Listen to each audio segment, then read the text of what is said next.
Everyone, I hope आप सभी बहुत अच्छे होंगे। अभी क्योंकि हमारा एसबीआई क्लर्क का एग्ज़ाम हो गया है तो देखो मुझे नहीं पता है कि मेरा प्रीलिम्स क्लियर होगा या नहीं। तो बट लेकिन मैं फिर भी मेंस के लिए प्रिपेयर कर रही हूँ बिकॉज़ अभी मुझे आईबीपीएस क्लर्क भी देना है जो कि 4, 5 और 11 अक्टूबर को शेड्यूल्ड है।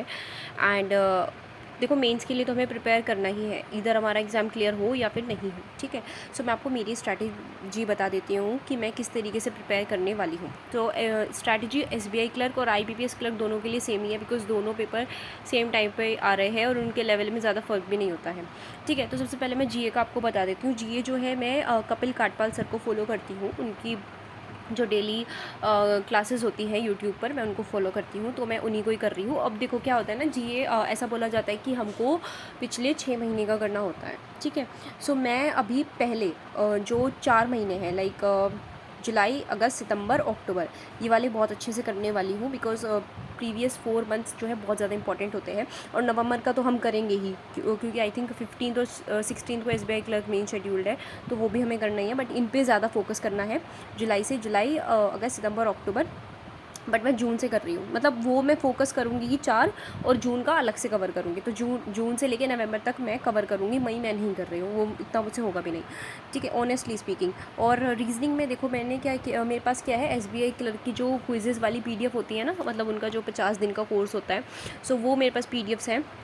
उन पीडीएफ्स को मैं सॉल्व करूँगी सबसे पहले, रीजनिंग की भी, मैथ्स की भी और इंग्लिश की भी मैं यही कर रही हूँ। और मैथ्स के लिए जो, क्योंकि आपको पता होगा कि गाइडली का जो मैथ्स का लेवल है वो बहुत अच्छा है, तो उसके लिए एक बेसिक क्लियर करने के लिए मैं वाईटी से यूट्यूब से मीनाक्षी मैम को फॉलो करती हूँ, तो मैं वो वाली वहाँ से कवर करूँगी।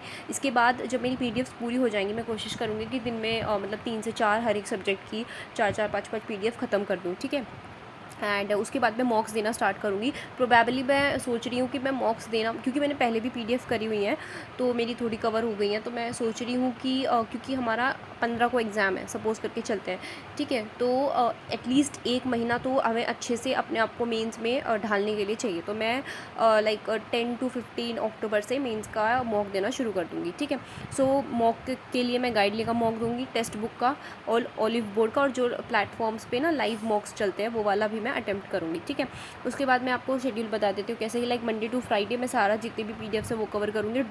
जो जीए है वो तो डेली रिवाइज करना ही है एट एनी कॉस्ट। उसके बाद सैटरडे संडे के लिए देखो, जीए आप कितना भी कर लो, ठीक है, बट जब आप एग्ज़ाम में होते हो ना, एक तो प्रेशर इतना होता है, और एग्ज़ाम में जब आप होते हो ना, तो और आपको मतलब ऐसा लगता है कि चलो ये क्वेश्चन मैंने पढ़ा हुआ है, बट उसके जब आप ऑप्शन देखोगे ना, आपको लगेगा यार ये भी लग रहा है, ये भी लग रहा है, तो वो कन्फ्यूजन होता है, वो साइन है लैक ऑफ रिविजन का। तो इसीलिए मैं चाहती हूँ कि मैं अगर 4 महीने का भी करके जाऊँ, जून नहीं भी करके जा रही हूँ, तो उसका रिवीजन मुझे अच्छे से हो।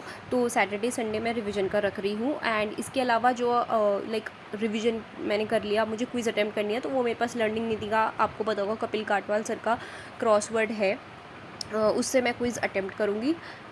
ये मेरी स्ट्रैटेजी है मेंस के लिए। और अगर आप लोग कुछ सजेशंस देना चाहें तो प्लीज़ आप दे सकते हैं, कमेंट सेक्शन में आप मुझे बता दीजिएगा। अगर आपको किसी और सब्जेक्ट के रिगार्डिंग और कुछ पूछना है तो आप वो भी पूछ सकते हैं। हाँ, मीनवाइल मैं आईबीपीएस क्लर्क जो प्रीलिम्स होता है उसका भी मॉक टेस्ट देती रहूँगी बिकॉज़ वो भी इंपॉर्टेंट है। मेंस के चक्कर में हम उसको नहीं भूल सकते हैं ना, क्योंकि मेंस में जब हम करते हैं ना तो क्वेश्चंस बहुत लेंदी होते हैं, उसमें बहुत ज़्यादा ब्रेन स्टॉर्मिंग होती है, तो हमारा माइंड थोड़ा स्लो हो जाता है। बट लेकिन प्रीलिम्स में क्या है कि हमें क्विक रिस्पॉन्स देना होता है, तो इसलिए मैं प्रीलिम्स भी साथ में लेके ही चलूँगी, ठीक है। Thank you. इस वीडियो में इतना ही था। अगर आपको कोई सजेशंस देना होगा तो आप प्लीज़ मुझे कमेंट सेक्शन में बता दीजिएगा। Thank you so much.